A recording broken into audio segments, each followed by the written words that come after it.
Hello बच्चों, मैं राजेश गुप्ता आप सभी लोगों का बहुत बहुत स्वागत करता हूं अपने चैनल IR कोचिंग सेंटर में। तो प्यारे बच्चों, इस वीडियो में हम लोग बीजगणितीय नियम से दो चरों वाला रैखिक समीकरण युग्म सॉल्व करेंगे। अब बीजगणित के नियम से सॉल्व किया जाएगा। इसके पहले ग्राफ के नियम से हम लोग दो चरों वाले रैखिक समीकरण का ग्राफ बनाए, ग्राफ बनाकर ग्राफी विधि से हल भी ज्ञात किए थे। इसमें आज के वीडियो में हम लोग बीजगणितीय नियम से दो चरों वाला रैखिक समीकरण युग्म सॉल्व करेंगे। अब बीजगणितीय नियम में आप लोगों को दो नियम के बारे में सीखना है। पहला प्रतिस्थापन नियम, दूसरा विलोपन नियम। देखें, पहला जैसे एक रैखिक समीकरण युग्म को हल करने की बीजगणितीय विधियां, तो ये दो नियम केवल आप लोगों को सीखना है। यहाँ दो नियम के बारे में पढ़ना है, जिसमें से पहला नियम है प्रतिस्थापन विधि। प्रतिस्थापन विधि, ठीक। और उसके बाद दूसरा नियम है इसमें विलोपन विधि।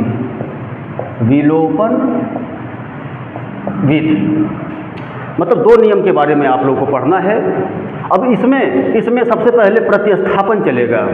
प्रतिस्थापन के बारे में सभी लोग देख लें कि क्या इसका नियम है, कैसे प्रश्न सॉल्व करते हैं। उसके बाद इस पर पूरा एक एक्सरसाइज सॉल्व होगा। इसके जो उदाहरण होंगे वो उदाहरण सॉल्व करेंगे हम लोग, और पूरा प्रतिस्थापन नियम पर ही पूरा एक्सरसाइज चलेगा एक। उसके बाद तब हम लोग आएंगे विलोपन नियम पर। तो प्रतिस्थापन नियम मतलब ये होता है कि आखिर प्रतिस्थापन क्या होता है। तो प्रतिस्थापन में अब आप लोगों को सूत्र नहीं मिलेगा इसमें, केवल आप लोग को ये देखना है कि स्टेप बाय स्टेप कैसे हम क्वेश्चन सॉल्व करते हैं। स्टेप बाय स्टेप देखना है आप लोगों को। नियम नहीं है, कोई सूत्र नहीं है, फार्मूला नहीं, मतलब फार्मूला नहीं है, सूत्र नहीं है। बस जो step by step question solve करेंगे वो चीज़ आप लोग को देख कर क्लियर करना है। तो इसीलिए प्रत्येक क्वेश्चन आप लोग ध्यान से देखते चलें, सुनते चलें, एकदम बिल्कुल क्लियर हो जाएगा प्रत्यस्थापन नियम। बस प्रत्येक क्वेश्चन को ध्यान से सुनना है, समझना है, देखना है एकदम गारंटी के साथ बिल्कुल क्लियर होगा। ठीक है ना बच्चों। तो प्रतिस्थापन विधि हम लोग शुरू करेंगे और पहले इस पर उदाहरण सॉल्व किया जाएगा, जितना भी उदाहरण है इसमें। उसके बाद तब हम लोग एक्सरसाइज सॉल्व करेंगे।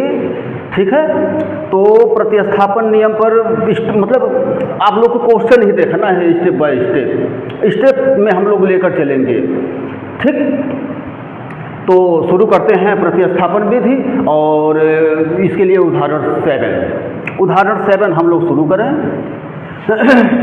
ये रफ कर दिया जा रहा है। हाँ, तो बच्चों ये देखें, ये उदाहरण 4 हम लोग सॉल्व करेंगे। इसे प्रतिस्थापन विधि से सॉल्व करना है। प्रतिस्थापन नियम से इसका हल ज्ञात करना है, मतलब कि x और y का मान ज्ञात करना है प्रतिस्थापन नियम से। तो भाई सबसे पहले तो इसे समीकरण 1 मान लिया जाए, इसको समीकरण 2 मान लिया जाए। ठीक। अब देखें जी, प्रतिस्थापन नियम में क्या करना है। तो सबसे पहले स्टेप में देख लें। पहले स्टेप में बिल्कुल दिमाग में सेट कर लेना है कि पहले स्टेप में हम सारे क्वेश्चन में वही काम करेंगे।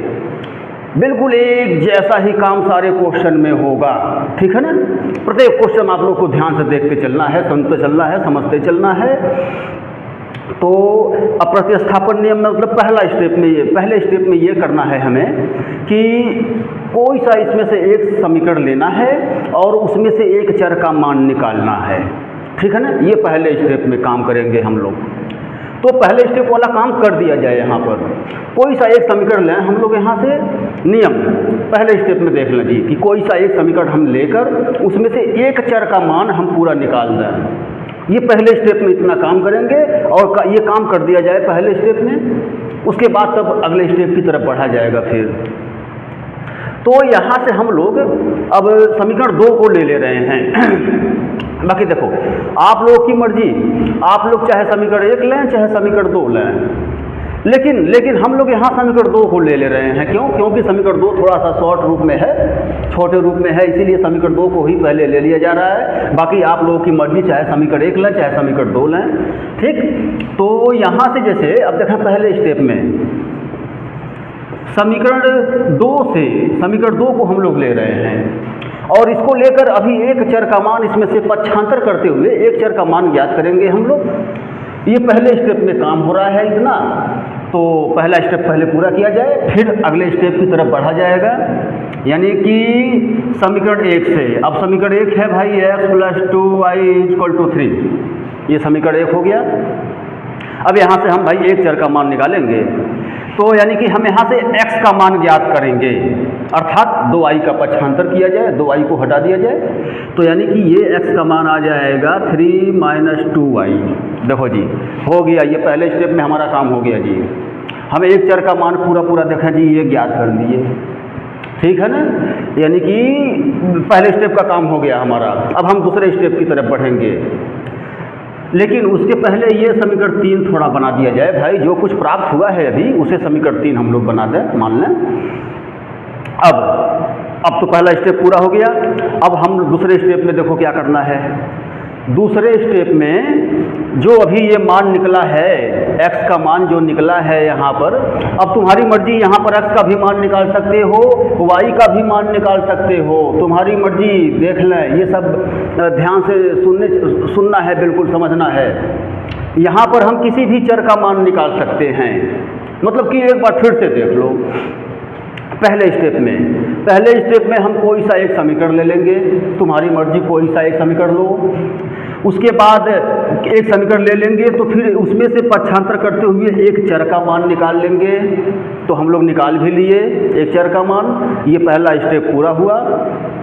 अब दूसरे स्टेप में देखें क्या करना है। तो दूसरे स्टेप में समीकरण 3 से x का मान समीकरण 1 में प्रतिस्थापित करने पर, देख लीजिए ये काम करना है। अब दूसरे स्टेप में मतलब जो अभी समीकरण 3 बना है हम लोगों का, ये मान जो निकला है x का मान, ये मान हम लोग समीकरण 1 में रखेंगे। और भाई यहाँ तो 1 में ही रखना है, बिल्कुल फिक्स। अब 2 में तो हम कतई नहीं रख सकते। क्यों? क्योंकि समीकरण 2 ही लेकर समीकरण 3 बना हुआ है।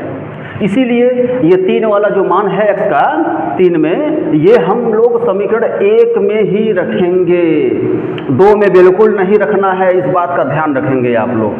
तो अब यहाँ पर लिख दिया जाए कि समीकरण 3 से x का मान समीकरण 1 में रखने पर, समीकरण 1 में रखने मतलब प्रतिस्थापित लिख दो भाई। प्रतिस्थापन नियम चल रहा है तो प्रतिस्थापित लिख देंगे तो और बढ़िया रहेगा।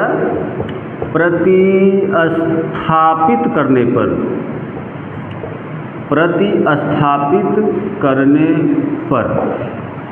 और प्रतिस्थापन मतलब कि भाई, जैसे प्रतिस्थापन मतलब ये कि मान लो जैसे एक सामान रखा हुआ है और एक कोई दूसरा सामान और है, और उसको ले आकर उसको पहले वाले सामान को हटाकर दूसरा वाला सामान वहाँ रख दिया जाए, बस यही प्रतिस्थापन है। तो यही प्रतिस्थापन मतलब अब यहाँ पर हम x का मान रखेंगे समीकरण 1 में और x को प्रतिस्थापित कर देंगे, तब ये प्रतिस्थापन होता है बस। और कुछ प्रतिस्थापन कोई पहाड़ नहीं है, ठीक है ना, कोई बवाल नहीं है प्रतिस्थापन। देख लीजिए, यही जो x का मान निकला है, अभी ये वाला मान समीकरण 1 में रखकर x को प्रतिस्थापित कर दिया जाएगा, बस ये प्रतिस्थापन है। तो फिलहाल चलो आगे बढ़ते हैं हम लोग। तो यहाँ पर जो है पहले तो समीकरण 1 लिख लें हम लोग, और उसके बाद इसमें x का मान प्रतिस्थापित किया जाएगा x के जगह पर। तो भाई x का मान जितना है वो लिखा जाए, ठीक, देखा जी। बाकी और सब वैसे ही, बिल्कुल सेम टू सेम सब वैसे ही रहेगा, बस x के जगह पर देखें x को प्रतिस्थापित कर दिया गया और जो x का मान है उसके जगह पर रख दिया गया, ठीक है ना। तो हटाना मतलब वही हटाना, प्रतिस्थापित करना, हटाना, x को हटा दिए हम लोग x का मान रख के, बस वही चीज़ प्रतिस्थापित कहलाता है। अब इसी को सॉल्व कर दें तो y का मान आ जाएगा। तो देखें जी सॉल्व करने का तरीका, मतलब 7 त्रिक 21, 7 दूना 14y, और फिर ये तो भाई ये ऐसे ही रहेगा इधर, और यहाँ से अब हमें जोड़कर मतलब y का मान निकालना है। तो पता चल रहा है कि भाई ये प्लस 21 राइट में पक्षांतर कर दिया जाए और ये दोनों ऐड कर दिया जाए, क्योंकि माइनस माइनस प्लस होता है।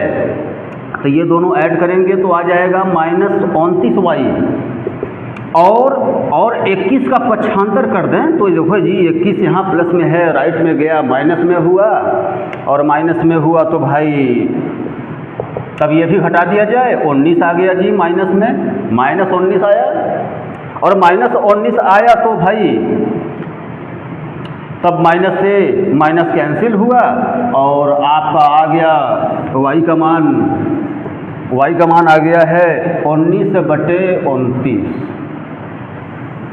देखा जी ये y का मान आ गया है 19/29। चलो जी एक आंसर तो आ ही गया, y का मान तो आ ही गया है।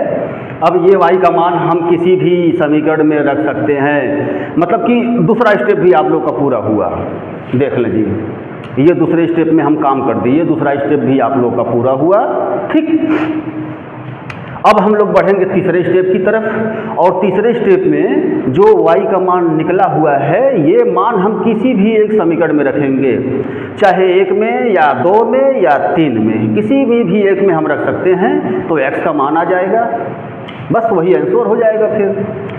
लेकिन हम लोग समीकरण 3 में रखेंगे y का मान क्योंकि देखो जी समीकरण 3 में इसलिए रखेंगे कि इसमें समीकरण 3 में पक्षांतर किया कराया है बिल्कुल पहले से ही, जल्दी से आंसर आ जाएगा, समय बचेगा, एक आध दो लाइन बचेगा तो भाई हम कह रहे हैं समय बचेगा फिर। और बोर्ड एग्ज़ाम में तो भाई 3 घंटा भी बहुत ही स्पीड का बहुत ध्यान रखते हैं बोर्ड एग्ज़ाम में, तभी कवर हो पाता है, इसीलिए थोड़ा स्पीड का भी बहुत महत्व है। लेकिन ऐसा नहीं कि स्पीड के चक्कर में यहाँ पर मारें सब गड़बड़ा दें या सत्यानाश कर दें, ऐसा भी नहीं करना है। एकदम होशो हवास में बिल्कुल दिमाग को एक्टिव करके बिल्कुल चलना है, ठीक है ना। तो भाई चलो जी हम लोग आगे बढ़ रहे हैं। फिलहाल यहाँ पर 2 स्टेप पूरा हो गया है। अब तीसरे स्टेप में इस y का मान जो निकला है ये समीकरण 3 में हम लोग रखेंगे। बाकी यहाँ पर देखना आप लोग की मर्जी, चाहे 1 में रखें, चाहे 2 में रखें, चाहे 3 में रखें, लेकिन हम लोग 3 में रख देंगे तो जल्दी से काम हो जाएगा, क्योंकि देखें पक्षांतर किया कराया है बिल्कुल। तो इसीलिए जो ये y का मान निकला है, y का मान ये समीकरण 3 में प्रतिस्थापित करने पर, 3 में प्रतिस्थापित करने पर, तो भाई चलो समीकरण 3 पहले लिख दें हम लोग। x बराबर 3 - 2y, 2 गुणे भाई कितना है 19/29, y का मान 19/29। देखें जी प्रतिस्थापित हो गया, ये तीसरे स्टेप में काम हो रहा है। और उसके बाद भाई अब देखो तो पहले ये मल्टीप्लाई करना है, 2 9 18, 2 1 9 2 1 3, ये मल्टीप्लाई हो गया जी 19 में 2 का। और उसके बाद अब पता चल रहा है कि अब तो एलसीएम ले लिया जाए, भिन्नों का घटाना हो गया बन रहा है, तो एलसीएम मतलब कि भाई 29 एलसीएम हो गया। और फिर 3 9 27, 3 2 6 2 8, -38 1 9 38, यानी कि x का मान आ गया आप लोगों का 17 में से 8 गया 9 और 7 में से 3 गया 4। लो जी ये भी x का भी मान आ चुका है, यानी कि 3 स्टेप में कार्यक्रम चल रहा है पूरा, देख लें जी। और आगे भी हम लोग 3 स्टेप में ही ये पूरा ऐसे ही सॉल्व करेंगे, 3 स्टेप में ही पूरा कार्यक्रम होगा। यह प्रतिस्थापन नियम जो भी है, ठीक है ना, हल ज्ञात करना मतलब कि 3 स्टेप में ही हम लोग सारे प्रश्नों में हल ऐसे ही 3 स्टेप में ही काम करेंगे। तो अब यहाँ तो फिलहाल आ ही चुका है आंसर पहले कर दें। उसके बाद प्रत्येक क्वेश्चन बस ध्यान से देख के चलना है आप लोग को, एकदम 100 में 100% गारंटी के साथ क्लियर होगा, बिल्कुल क्लियर होगा एकदम। तो फिलहाल इसका आंसर कर दिया जा रहा है। तो x बराबर 49/29 और y का मान क्या आया भाई 19/29, ठीक है ना जी। तो ये हुआ आप लोगों का आंसर, हल ज्ञात हो गया जी प्रतिस्थापन नियम से। ठीक, प्रश्न नंबर उदाहरण 4 ओके कंप्लीट। अब एग्जाम्पल 5 पर आ जा रहे हैं हम लोग। हाँ, तो उदाहरण 5, निम्नलिखित प्रश्न को प्रतिस्थापन विधि से हल कीजिए। इसे प्रतिस्थापन विधि से हल करना है। अब देखें समस्या क्या है, क्या दिया है प्रश्न में। आफताब अपनी पुत्री से कहता है 7 वर्ष पूर्व मैं तुमसे 7 गुनी आयु का था, ठीक। अब से 3 वर्ष बाद मैं तुमसे केवल 3 गुनी आयु का रह जाऊंगा। क्या यह मनोरंजक है? इस स्थिति को बीजगणितीय रूप में तथा ग्राफीय रूप में व्यक्त कीजिए। चलो भाई, और हल भी ज्ञात करना है। इसे प्रतिस्थापन विधि से पूरा इसका हल भी ज्ञात करना है। हल मतलब कि इसमें आफताब और उन पुत्री 2 लोग हैं, आफताब और उनकी पुत्री 2 लोग हैं, ठीक है ना। तो भाई इन दोनों लोगों की तब वर्तमान आयु ज्ञात करनी है। हल मतलब कि वर्तमान आयु ज्ञात करनी है, तो कोई दिक्कत नहीं है। अभी जो एक्स वाई का मान निकलेगा लास्ट में वही उनकी वर्तमान आयु होगी। लेकिन अब आप लोग को ये ध्यान रखना है, ये वर्ड प्रॉब्लम टाइप क्वेश्चन है, मतलब समस्याओं से संबंधित ये प्रश्न है भाई। तो पहले तो इसमें अब हम क्वेश्चन पढ़ कर पहले समीकरण बनाएंगे, और सारी मेन लड़ाई तो यहीं पर है, ये समीकरण बनाना। देखना जी, इसी से लोग घबराते हैं कि ये समीकरण जो है कैसे बनता है। बाकी समीकरण बनने के बाद प्रतिस्थापन नियम से या विलोपन नियम से तो वो तो आ जाता है सबको, ठीक है ना, वो सॉल्व कर लेते हैं सभी लोग। ये आप लोग को यहाँ पर कैसे ये समस्या जो भी दी गई है यहाँ पर, तो समस्या को पढ़ कर कैसे हम समीकरण बना रहे हैं, इस बात का विशेष ध्यान रखना है। तो फिलहाल इसमें हम लोग मानेंगे पहले भाई 2 चर माने, और हमें इसमें ज्ञात करना है आफताब की वर्तमान आयु और उसकी पुत्री की वर्तमान आयु। तो यही पहले हम लोग मान लें जी, और पहले समीकरण बना दिया जा रहा है, उसके बाद तो प्रतिस्थापन नियम से सॉल्व करना ही है, ठीक। पहले अब ये पहले समीकरण बनाया जाए भाई। तो पहले यहाँ पर हम लोग मानेंगे, माना आफताब की वर्तमान आयु बराबर x वर्ष तथा पुत्री की वर्तमान आयु बराबर y वर्ष। चलो जी, ये आयु संबंधित जितना भी प्रश्न आप लोग को मिलेगा सब में, बिल्कुल सब में पहले यही मानना है, वर्तमान आयु ही। अब उसमें देख लेंगे कि क्या है, पिता पुत्र हैं या सीता गीता है, या मतलब क्या कौन कौन है लोग, भाई जो होंगे उनकी वर्तमान आयु मानना है, ठीक है ना। अब आ जाओ जी प्रश्नानुसार, मतलब कि अब हम लोग प्रश्न के अनुसार अब चल रहे हैं, प्रश्न के अनुसार चलें। तो प्रश्न के अनुसार प्रथम शर्त से, यहाँ पर 2 शर्त है, 2 शर्त बता रहा है। एक बार तो कहता है कि 7 वर्ष पूर्व मैं तुमसे 7 गुनी आयु का था, ये पहला शर्त है जी, इसे हम पहले शर्त में मान के चलेंगे। और अभी 7 वर्ष पूर्व मैं तुमसे 7 गुनी आयु का था, इसी से अभी समीकरण 1 बनकर तैयार होगा, ठीक है ना। उसके बाद 3 वर्ष बाद मैं तुमसे केवल 3 गुनी आयु का रह जाऊंगा, ये दूसरा शर्त है। और इस दूसरे शर्त से समीकरण नंबर 2 प्राप्त होगा तब। तो पहले प्रथम शर्त से देखना हम लोग। कह रहा है कि 7 वर्ष पूर्व मैं तुमसे 7 गुनी आयु का था, यानी आफताब कह रहे हैं कि 7 वर्ष पूर्व यानी 7 वर्ष पहले। तो भाई देखो, आफताब की वर्तमान आयु x है, 7 वर्ष पहले पूर्व यानी कि मतलब 7 माइनस कर दो, आफताब की वर्तमान आयु में से 7 माइनस कर दिया गया तो हो गया 7 वर्ष पहले पहुंच गए। अब ये बराबर है पुत्री की 7 वर्ष पहले वाली आयु की 7 गुनी। लो जी, देखो जी, ये हम लोग लिख दिए, 7 वर्ष पूर्व मैं तुमसे 7 गुनी आयु का था, ठीक है जी। मतलब कि जो आफताब हैं वो 7 वर्ष पूर्व आफताब की आयु 7 वर्ष पूर्व पुत्री की आयु की 7 गुनी। देख लें जी, ये पहला शर्त हम लोग लिख दिए बस। तो अब इसी आगे बढ़ जाएं तो समीकरण 1 प्राप्त हो जाएगा। अभी तो पहले समीकरण 1 बना दिया जा रहा है, उसके बाद फिर दूसरे वाले शर्त में देखेंगे क्या है। तो देखा जी भाई, ये तो 7y - 7 × 49, ठीक।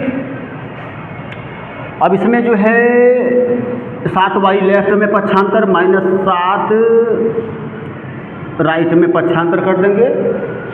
उसके बाद यहाँ पर हो गया जी, ये घटा देंगे तो आ गया -42 और बन गया समीकरण नंबर 1 तैयार है जी, समीकरण नंबर 1। चलो जी, अब हम लोग आ जाएं दूसरे वाले शर्त से।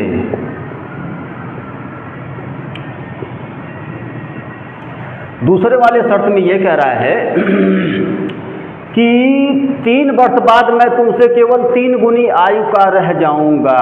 3 वर्ष बाद, चलो भाई 3 वर्ष बाद मतलब कि अब आफ्ताब की आयु 3 वर्ष बाद, फिर पुत्री की आयु 3 वर्ष बाद। बाद मतलब आगे जाना है तो प्लस करना है, पीछे जाना है तो माइनस कर देना है, ठीक। तो यहाँ पर बाद कह रहा है, बाद मतलब कि भाई आगे जा रहा है, तो आगे जाना है तो ये देखें जी, ये आफ्ताब की आयु 3 वर्ष बाद, 3 वर्ष बाद कह रहा है तो +3 करेंगे। 3 वर्ष बाद मतलब +3। 3 वर्ष पहले बोला होता तो माइनस करते। और अब ये बराबर है पुत्री की 3 वर्ष बाद वाली आयु की 3 गुनी। देखा जी, हो गया। ये दूसरा शर्त भी हम लोग लिख दिए कि 3 वर्ष बाद आफ्ताब की आयु 3 वर्ष बाद वाली पुत्री की आयु की 3 गुनी है। देख लो जी, बीच में बराबर का चिन्ह। बस अब इसी को आगे बढ़ते हैं तो समीकरण 2 प्राप्त हो जाएगा। तो आगे बढ़ाएं हम लोग, x + 3, ये तो ऐसे ही रहेगा। फिर ये मल्टीप्लाई कर देंगे भाई बारी बारी से, 3y + 3 3 = 9। ये देखा जी, हो गया अभी मल्टीप्लाई। अब पता चल रहा है कि भाई जैसे समीकरण होता है, ये 3y लेफ्ट में पक्षांतर, 3 का राइट में पक्षांतर, और ये घटकर आ गया 6 और बन गया आप लोगों का समीकरण नंबर 2। चलो जी, 2 समीकरण तो प्राप्त हो गया। अब इसको प्रतिस्थापन नियम से सॉल्व करना है, ठीक। तो अब आगे जो है ये सब रफ कर दिया जा रहा है और हम लोग समीकरण 1 और 2 को अब प्रतिस्थापन नियम से सॉल्व करेंगे, ठीक है ना। तो एक काम किया जाए, एक पहले समीकरण 1 को ही मतलब प्रतिस्थापन नियम एक पहले रफ कर दिया जा रहा है। इधर ये हम लोग रफ कर दे रहे हैं पूरा।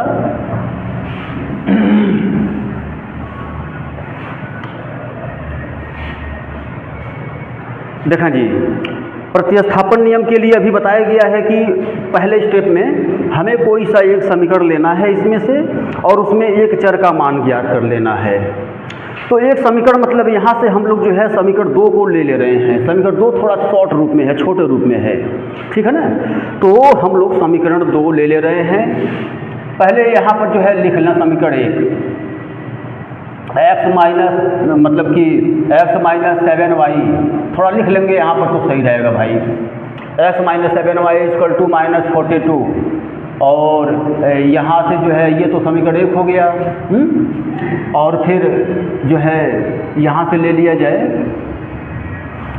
x - 3y = 6।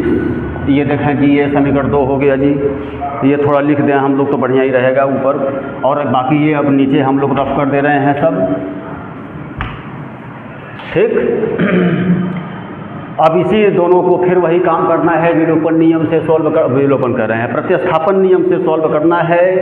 तो भाई पहले स्टेप में जो काम बोला गया है तो समीकरण 2 से, भाई पहले स्टेप में अभी आप लोग को बताया गया है कि कोई सा एक समीकरण लेकर उसमें से पक्षांतर करते हुए एक चर का मान ज्ञात कर लेना है। तो यहाँ से समीकरण 2 हम लोग ले रहे हैं। ये समीकरण 2 ले लिए और एक चर का मान निकालना मतलब कि -3y का पक्षांतर किया जाए, बस हो गया जी। ये पहला स्टेप वाला काम पूरा हुआ जी। और अब हमारे पास समीकरण 3 ये मिल गया है। ये पहले स्टेप वाला काम आप लोगों का पूरा हुआ। देखा जी, बिल्कुल एक जैसा ही चलेंगे हम लोग, एक जैसे ही जितना भी क्वेश्चन है प्रतिस्थापन नियम से। बस आप लोग को प्रत्येक क्वेश्चन ध्यान से देखते जाना है, सुनते जाना है, समझते चलना है। तो गारंटी बिल्कुल 100 में 100% गारंटी के साथ ही ये प्रतिस्थापन नियम एकदम क्लियर हो जाएगा बिल्कुल। तो अब पहला स्टेप भाई पूरा हो चुका है यहाँ पर हम लोगों का। अब दूसरे स्टेप की तरफ हम लोग बढ़ेंगे। तो दूसरे स्टेप में समीकरण 3 से x का मान समीकरण 1 में रखने पर, ये दूसरे स्टेप में जब समीकरण 3 से x का मान समीकरण 1 में 2 में नहीं रखेंगे, 1 में रखने पर मतलब कि 1 में प्रतिस्थापित करने पर लिख दो, थोड़ा और बढ़िया रहेगा। प्रतिस्थापित करने पर, ठीक, ये दूसरे स्टेप में काम हो रहा है। तो समीकरण, अब देखें समीकरण 1 में ही प्रतिस्थापित करना है। अभी बताया गया आप लोगों को कि जो अभी समीकरण 3 से x का मान समीकरण 2 में तो नहीं रख सकते, बिल्कुल कतई नहीं रख सकते, 1 में ही रखना है। ठीक है, इस बात का ध्यान रखना है आप लोगों को। क्यों? क्योंकि समीकरण 2 से ही समीकरण 3 प्राप्त हुआ है, इसीलिए। तो भाई फिलहाल हम लोग x का मान रख रहे हैं, तो x का मान 6 + 3y, x का मान हो गया जी। उसके बाद -7y बराबर -42, ठीक। अब यहाँ से y का मान निकल जाएगा, तो ये काम कर रहे हैं, ये दोनों घटा दिया जाए, माइनस में 4y आया, और ये जो प्लस में 6 है ये पक्षांतर कर दिया जाए, तो माइनस में हो गया जी। देखो पक्षांतर के नियम से, यानी कि अब आ चुका है 6 2 8 और 4, माइनस में ये आ गया है, ये आ गया, तो भाई माइनस से माइनस कैंसिल हुआ। उसके बाद 4 का पक्षांतर करेंगे तो बटे में हुआ, और बटे में हुआ तो भाई काटो। अब ये लो y का मान 12 आ गया है, मतलब कि y का मान 12 आ चुका है, ठीक जी। दूसरा स्टेप आप लोग का पूरा हुआ इसमें। अब तीसरे स्टेप में क्या करना है? तो तीसरे स्टेप में जो ये y का मान निकला है वो हम किसी भी एक समीकरण में रख देंगे, इन तीनों में से किसी भी एक समीकरण में रख देंगे तो x का मान आ जाएगा। तो भाई हम लोग y का मान समीकरण 3 में रखें, समीकरण 3 में रख देने से थोड़ा सा जल्दी काम हो जाएगा। बाकी यहाँ पर आप लोगों की मर्जी, चाहे 1 में रखें, चाहे 2 में रखें, चाहे 3 में रखें, ठीक। तो फिलहाल हम लोग भाई यहाँ पर जो है y का मान समीकरण 3 में रखेंगे, थोड़ा जल्दी काम हो जाएगा। समीकरण 3 में प्रतिस्थापित करने पर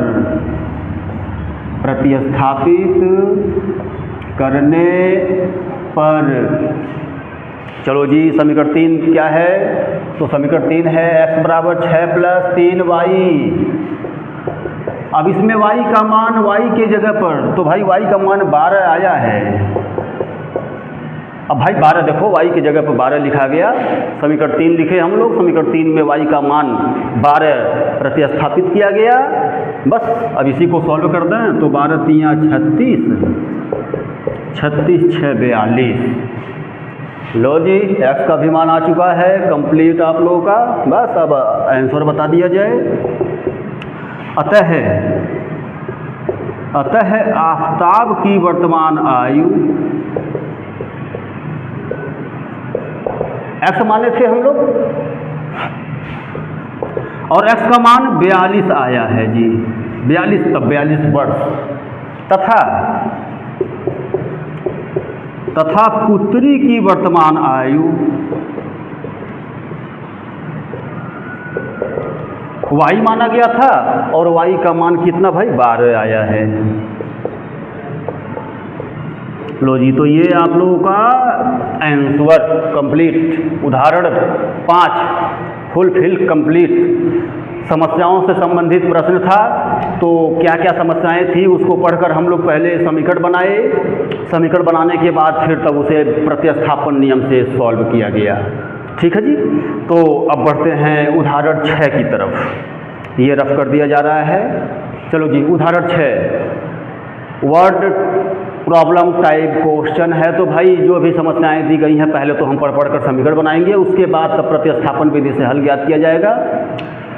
और देखा जी क्या है, प्रश्न क्या है।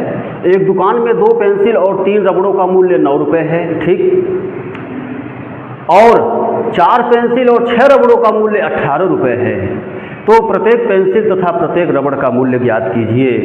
अच्छा जी, यानी कि मतलब कि भाई जो ज्ञात करना है पहले वो माना जाए। हमें इस टाइप के प्रश्न में जो ज्ञात करना होता है पहले ही उसे ही मान लिया जाता है अधिकतर प्रश्नों में।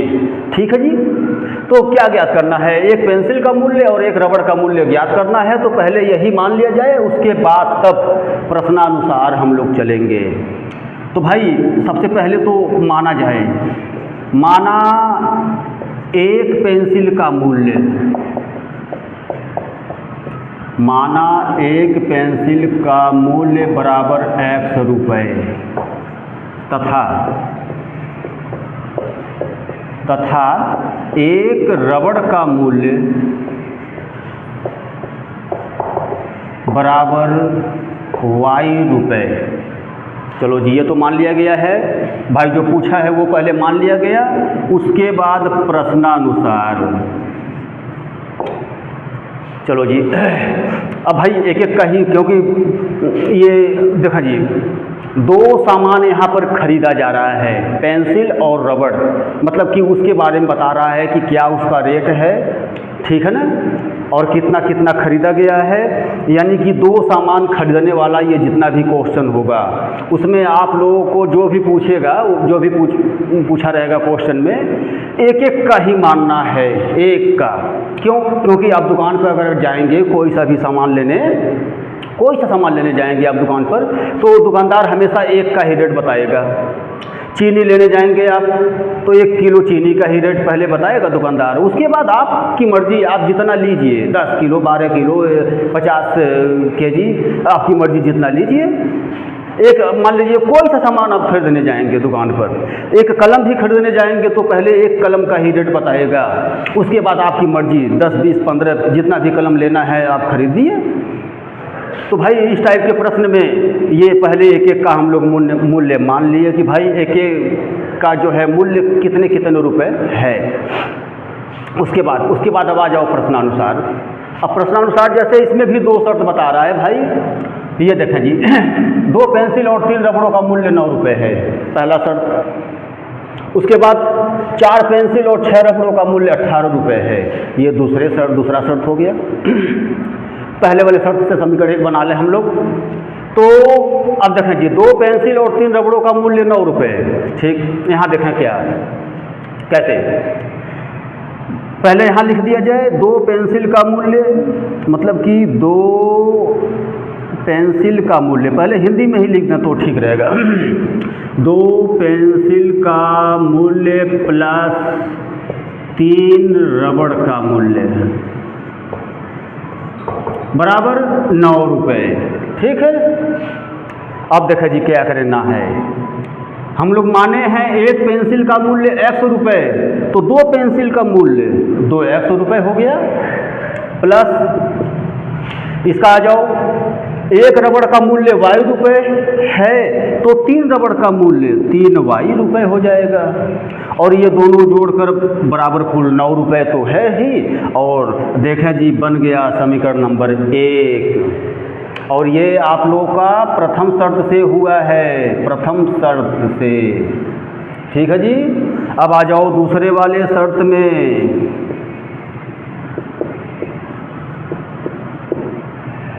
दूसरे वाले शर्त में कह रहा है कि 4 पेंसिल और 6 रबड़ 18 रुपये में, तो भाई ऐसे ही किया जाए, मतलब 4 पेंसिल का मूल्य 4 100 रुपये हो जाएगा।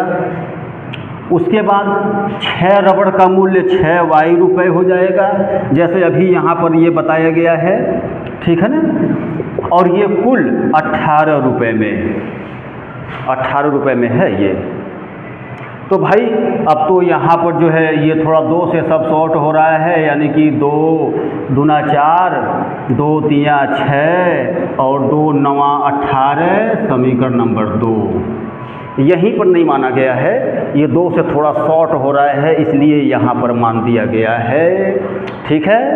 तो भाई अब समीकरण तो बन ही गया है, अब इसे प्रतिस्थापन नियम से सॉल्व किया जाए। तो ये सब रफ कर दिया जा रहा है, ठीक है ना, ये आगे ये सब ऊपर रफ कर दिया जाए। पहले समीकरण 1 और 2 हम लोग लिख लें भाई। 2x + 3y = 9, ये तो समीकरण 1 हुआ था, और 2x + 3y = 9 ये समीकरण नंबर 2 बना हुआ है, ठीक। बस रफ कर दे रहे हैं हम लोग, थोड़ा सा ये रफ कर दिया जाए।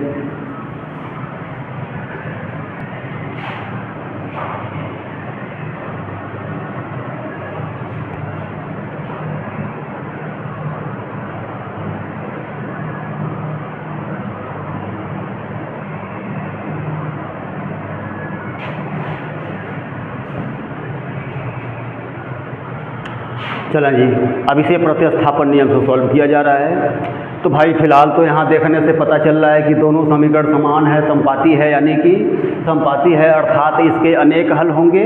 ठीक, देख लें जी, दोनों बिल्कुल सेम ही हो रहा है, यानी कि इसके अनेक हल होंगे तब तो भी कोई दिक्कत नहीं। प्रतिस्थापन नियम से लेकर हम लोग आगे बढ़ें, अभी आगे देखना क्या प्राप्त होगा तब कोई बात नहीं है। समीकरण जो है एक से हम लोग यहाँ पर ले रहे हैं। पहले स्टेप में देखा जी, पहले स्टेप में ये काम हो रहा है। पहले स्टेप में हम कोई सा एक समीकरण लेकर उसमें एक चर का मान ज्ञात करेंगे।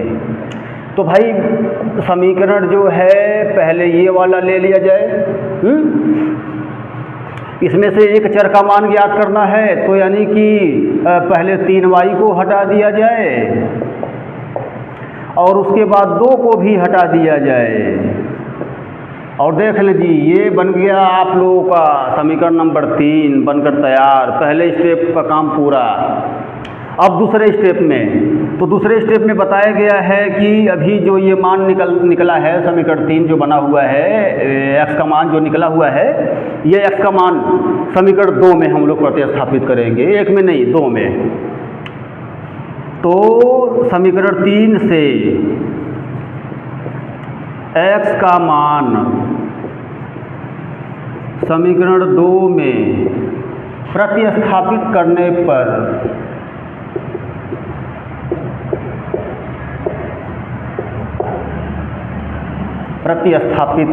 पर तो भाई समीकरण 2 पहले लिख लिया जाए। देखा जी, ये समीकरण 2 हुआ। इसमें x का मान x के जगह पर रखना है, मतलब वही प्रतिस्थापित करना, मतलब कि रखना। चलो जी, अब इसको सॉल्व कर दिया जाए। इसको सॉल्व करेंगे तो भाई y का देखा जाए क्या है। फिलहाल समपाती है, ध्यान रखना, अभी आगे भी पता चलेगा ये समपाती। आगे बढ़ें हम लोग। ये एक काम करो, 2 से 2 कैंसिल कर दो भाई, कैंसिल हो रहा है तो हटाओ उसे, जल्दी से कैंसिल करो। बोझ हल्का हुआ। अब बोझ हल्का हुआ तो भाई जो बचा है उसे हम लोग लिख लें, जो बचा है उसे लिख लें। और फिर पता चल रहा है कि लो जी, ये भी कैंसिल हुआ, यानी कि 9 बराबर 9 बचा, ख़त्म। यानी जो चर है यहाँ पर चर ही हट गया, जो y है वो चर ही ख़त्म हो गया यहाँ पर। ये देखें जी, ये 9 बराबर 9। अब देखो जी कैसे आंसर बताना है। तो ये चीज़ आप लोगों को याद रखना है कि जैसे मान लो कि ऐसे हम समीकरण सॉल्व कर रहे हैं, ठीक है ना। अगर चर ही कट के हट जाए पूरा, तो भाई अब किसका मान ज्ञात करेंगे। जब ये y या x ही अगर पूरा हट जाए कट के, तो फिर किसका मान ज्ञात करेंगे यहाँ पर। तो ये अब मान अब ज्ञात नहीं करना है फिलहाल, पहले ही बता दिया गया था भाई कि समपाती है, क्योंकि दोनों समीकरण बिल्कुल सेम है तो समपाती है। यानी कि इन दोनों का ग्राफ बनाएंगे तो एक दूसरे के ऊपर, दोनों रेखाएं एक दूसरे के ऊपर बनेंगी। लेकिन भाई फिलहाल ग्राफ तो नहीं बनाना है, हमें प्रतिस्थापन नियम से चलना था, तो हम प्रतिस्थापन नियम से तो चल दिए। अब आप लोग को एक पहचान बना लेना है कि कभी भी अगर ऐसे हम क्वेश्चन सॉल्व कर रहे हैं, 2 चरों वाला रैखिक समीकरण युग्म, और पूरा चर ही कट के ख़त्म हो जाए, ठीक। अब इसमें 2 कंडीशन आप लोग को प्राप्त होगा। अगर ये दोनों बराबर है भाई, अगर ये दोनों बराबर है तब तो दिए गए रैखिक समीकरण के अनेक हल होंगे, रैखिक समीकरण युग्म के अनेक हल होंगे। लेकिन अगर ये दोनों बराबर नहीं मिला, मान लो जैसे चर पूरा कट के ख़त्म हो जाए और कुछ संख्याएं अगर बच जाएं यहाँ पर, तो मान लो अगर ये दोनों बराबर नहीं मिला, तब तो वहाँ पर हम कह देते हैं कि कोई हल नहीं है। अगर ये दोनों बराबर मिला तो अनेक हल है, ठीक। और भाई नहीं तो अगर x y अगर कुछ रहेगा, अगर मान लो x बराबर या y बराबर अगर कुछ निकल रहा है, तब तो भाई वो तो हल ज्ञात हो ही रहा है, एक हल ज्ञात होगा ही तब। लेकिन यहाँ देखो y ही पूरा कट कर हट गया, तो अब हम मान किसका ज्ञात करेंगे।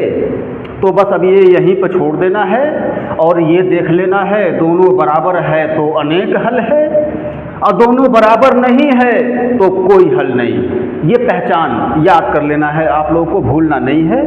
तो फिलहाल यहाँ पर कह देंगे कि अतः है, मतलब कि यहाँ, मतलब यहाँ लिख दिया जाए कि यहाँ दिए, यहाँ मतलब यहाँ समीकरण युग्म के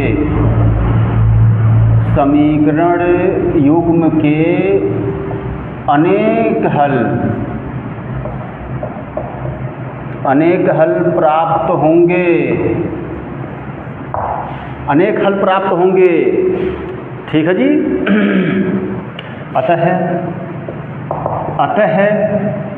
अतः एक पेंसिल तथा एक रबड़ के मूल्य अनेक होंगे।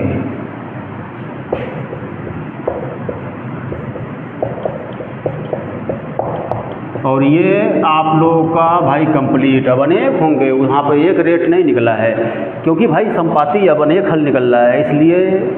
तो अब देख लीजिए आप लोग का उदाहरण नंबर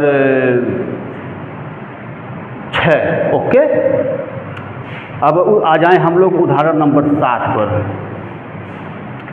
तो उदाहरण नंबर 6 आप लोग का ये पूरा कंप्लीट हुआ जी। तो अब उदाहरण नंबर 7 देख लिया जाए। तो इसे रब कर दिया जा रहा है। चलो जी, उदाहरण 7 है, 2 रेल पटरियाँ समीकरणों x + 2y - 4 = 0 तथा 2x + 4y - 12 = 0 द्वारा निरूपित की गई हैं। तो क्या ये रेल पटरियाँ एक दूसरे को काटेंगी? अच्छा जी, काटेंगी मतलब प्रतिच्छेद करती रेखाएं। प्रतिच्छेद करती रेखा मतलब कि एक हल, ठीक। संपाती रेखा मतलब अनेक हल, और समांतर रेखा मतलब कि कोई हल नहीं। तो अगर यहाँ पर कोई हल नहीं है निकला, तब तो भाई रेल की पटरियाँ एक दूसरे को नहीं काटेंगी, ठीक। और अगर एक हल निकला, अगर एक हल निकल गया भाई, तब तो रेल की पटरियाँ एक दूसरे को काटेंगी।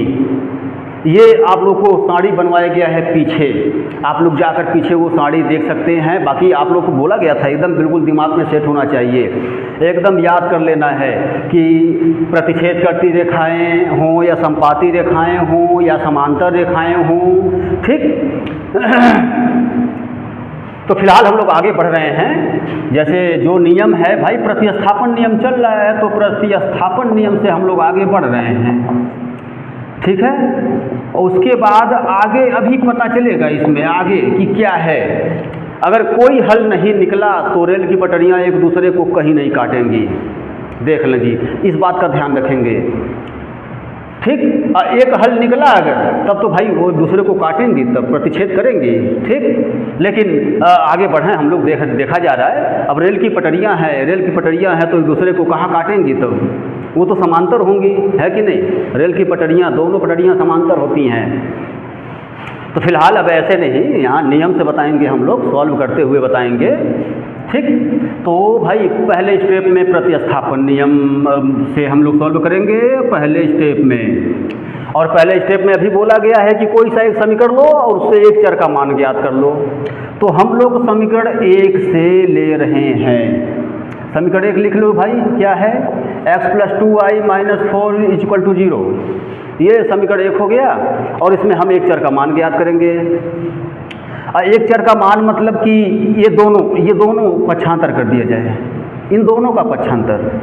तो 4 देखें जी, प्लस में हुआ, 2y माइनस में हो गया और तुरंत बन गया जी समीकरण नंबर 3। देखा जी, काम वही हो रहा है बिल्कुल। और आगे भी ऐसे ही हम लोग काम करेंगे, बस देखते चलना है आप लोगों को प्रत्येक क्वेश्चन। तो भाई अब यहाँ से तो हमें एक चर का मान ज्ञात हो गया, यानी पहले स्टेप का काम हमारा पूरा हुआ। अब हम बढ़ रहे हैं दूसरे स्टेप में। और दूसरे स्टेप में समीकरण 3 से x का मान, समीकरण 3 से x का मान समीकरण 2 में प्रतिस्थापित करने पर, 2 में ही करेंगे, 1 में नहीं करेंगे। समीकरण 2 में प्रतिस्थापित करने पर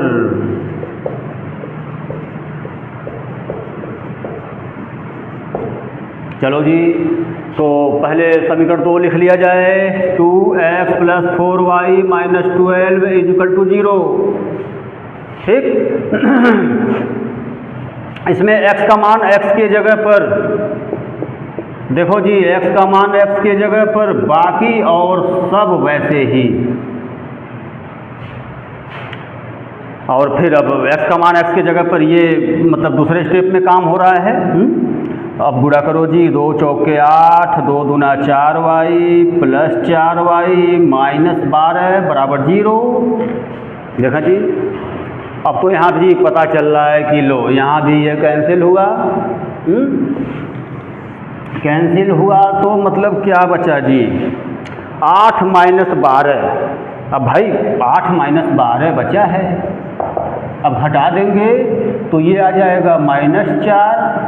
ठीक, -4 आ गया। अब देखो, वही अभी जो इसके पहले हम बताए थे वही वाला मिल गया यहाँ पर, मतलब कि चर तो हट गया, पूरा ही कट के। जब हट गया तो अब हम मान किसका ज्ञात करेंगे, जब चर बचा ही नहीं तो मान किसका ज्ञात करेंगे। तो भाई अब वही है, इसके पहले वाला ही कंडीशन, दोनों बराबर नहीं है तो कोई हल नहीं, और दोनों बराबर अगर आ जाता है तो अनेक हल है। ये एक ट्रिक है, पहचान आप लोग ये याद कर लेना, बिल्कुल दिमाग में सेट कर लेना। और एक बार फिर बता दिया जा रहा है कि जब ऐसे चर ही पूरा कट के हट जाए तो फिर उसमें हम देखते हैं भाई क्या बचा, लेफ्ट और राइट में। अगर दोनों बराबर आ गया तब तो भाई अनेक हल है, और दोनों बराबर नहीं आया, लेफ्ट और राइट बराबर नहीं आया तो कोई हल नहीं है। तो भाई यहाँ पर देखने से पता चल रहा है कि ये दोनों बराबर नहीं है, तो यानी कोई हल नहीं है, हम बता देंगे तब आराम से। ये ट्रिक है एक, तो बस ये बता दें यहाँ पर हम अतः इसी को देखकर देखो जी, ये जो है ये पहले लिखें कि यहाँ चूंकि यहाँ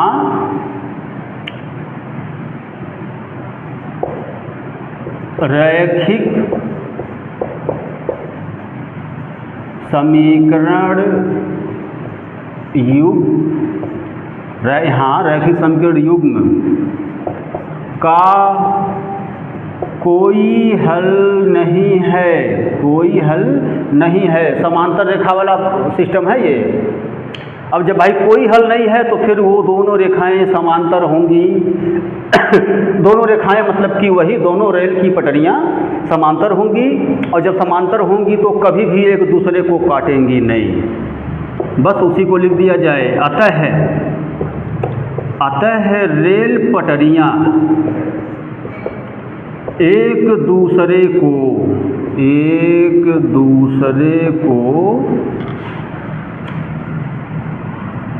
कभी भी नहीं काटेंगी। ठीक है जी, ये हुआ आप लोगों का आंसर, ये भी कंप्लीट हुआ। भाई कोई हल नहीं निकला है तो यानी वो दोनों रेखाएं मतलब कि दोनों पटरियां समांतर में हैं तब, और समांतर में है तो भाई वो एक दूसरे को कभी भी काटेंगी नहीं। तो ये भी देखें जी, उदाहरण नंबर 7 भी आप लोगों का क्लियर हुआ।